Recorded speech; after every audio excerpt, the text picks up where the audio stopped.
Slade have always had that thing, that indefinable thing that actually made people happy. They were a proper geezers band, but they sort of dressed like the Diddy Man, didn't they? They are the original Spinal Tap. Their amplifiers went to 11. Noddy Holder's got one of the greatest voices in rock ever. When you're top of the pops, it is the best feeling in the world.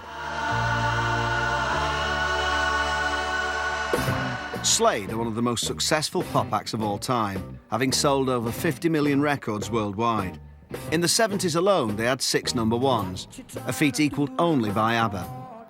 It began in the 60s, when shouty bloke Noddy Holder joined the Inbetweens, formed by toothsome guitarist Dave Hill and dreamboat drummer Don Powell. The lineup was completed after the audition of cherubic classical violinist Jim Lee. Don said, "So I see you play the violin. Do you play any other instruments?" I said, "Oh, I had to go at cello, but I didn't really get on too well with that." And he said, "Oh, did the spike keep sticking in your neck?" I don't know what the magic was. I really don't know, but there was something special there. We formed this foursome, and we went to this 3 men in a boat across the road from Nod's house, this pub, and we rehearsed together. I think the first gig was Walsall Town Hall, April the 1st, 1966, April Fool's Day, and we were playing the fill from then on. The band's first single, You Better Run, set the world alight, but only the world that stretched from Wolverhampton to Walsall. And that came out on December the 2nd, 1966 on Columbia Records. The record number was DB8080. I seem to remember we tried to get the local store to stock 500 copies or something and tried to get people to buy them, trying to get in the charts. It didn't work. He was number 1 in Wolverhampton for 6 weeks. He kept Green Grass of Home by Tom Jones off the top of Wolverhampton. After 3 years of slog, the Inbetweens started calling themselves Ambrose Slade. But the real turning point was a chance encounter with Big Chaz Chandler, formerly of the Animals and manager of Jimi Hendrix. Chaz would mastermind their success, and he began by changing the name. Ambrose was out. From now on, they'd be plain Slade. Chaz, I think, was probably looking upon us as trying to make a change in an image. We'd all got long hair and we all looked good. In fact, we all had girlfriends then. And I said to Chaz, "What's news at the moment? What's making news in the paper? What's causing controversy?" Skinheads. Of course, Chaz, yes, yippee! He found something. And of course, Chaz was on the phone right away. He said, "I want you to become skinheads." And of course, no. I've spent 3 years growing this, mate. No way. He rung me up and he said, "You Davey," because he talks like that. All he got to say to Dave, "Davey, you'll be a millionaire if you have this done." I mean, I was, oh, what? I thought, oh no, what have I done? They're nice guys, you can't turn them into a bunch of bother boys, Nobody's going to believe it. Too late, he said, they're out having their haircuts, we're just getting the boots and braces together now. I just don't understand it, why they're getting so uptight. I don't think I'll stick around here, I ain't looking for a fight. My mum waved me off. I had hair down here, so I go back and she brings me a cup of tea the next morning and pours the tea all over me because she thought there was someone else in the bed. Dave hated it with a vengeance. He hated the skinhead days. Because we were always playing darts in the dressing room because nobody, we didn't go out the front in case we were beat up.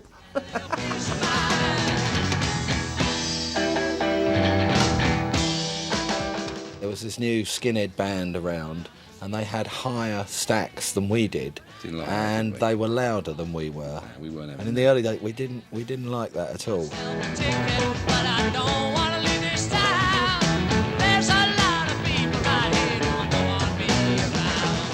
Actually, a skin audience weren't that rough. Some of the pubs I played on a Saturday night in the Black Country, when people were pissed up, and Saturday night was fighting night.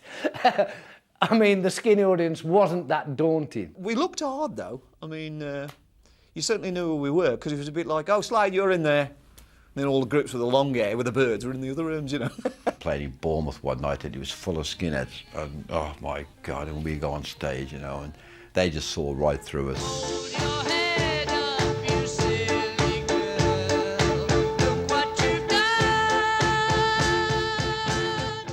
We weren't quite right because we got this violin player. I mean, they were into reggae, it's all this.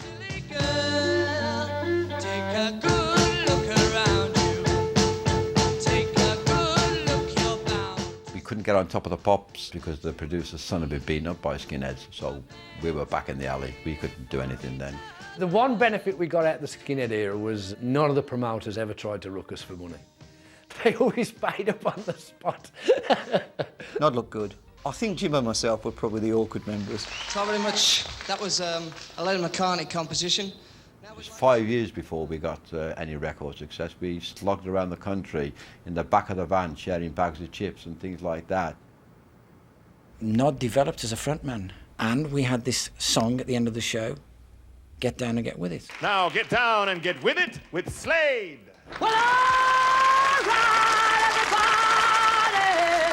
If you think about the bother boots developing into bigger boots, and you think about us having an audience where they're all going, all this stamping lark. I want to see everybody get up off your seats, clap your hands and stamp your feet. It was all atmosphere. So get down and get with it. It's been a long, long time. I developed an hairstyle which actually came from that skinhead thing where I had a very short fringe and very long hair. Get down and get with it, baby. Watch everybody do the dance. So get down and get with it. I was 13. And then all of a sudden, there was Get Down and Get With It. And this was like, wow, man, this is some record here. This is pretty tough, you know. There's nobody's ever sounded like Noddy, or ever before, or ever will. I want to see everybody raise both your hands in the air. Come on, everybody, everywhere. I said to clap your hands. Clap your hands. Slade, I always just thought were very loud. That's, I remember them loud, very loud.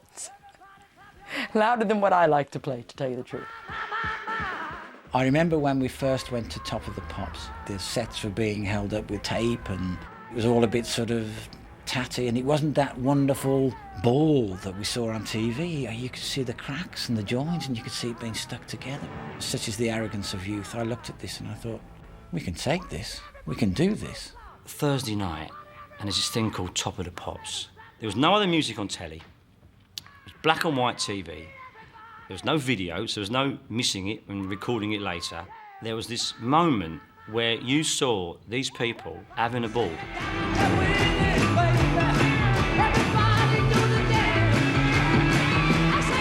Once we had that foot in the door with the first hit, Get Down and Get With It, from then it just went ballistic. I got this idea for this rhythm. Nod and I were into Django Reinhardt and Stefan Grappelli. I took my violin, I went over and knocked on Nod's door. And it was the first time me and Jim had sat down to write a song properly together, gauged it a hit single. So his mum made a cup of cocoa, and I said, I've got this idea, this rhythm, and shuffle. I won't laugh at you when you boo-hoo-hoo, 'cause I love you.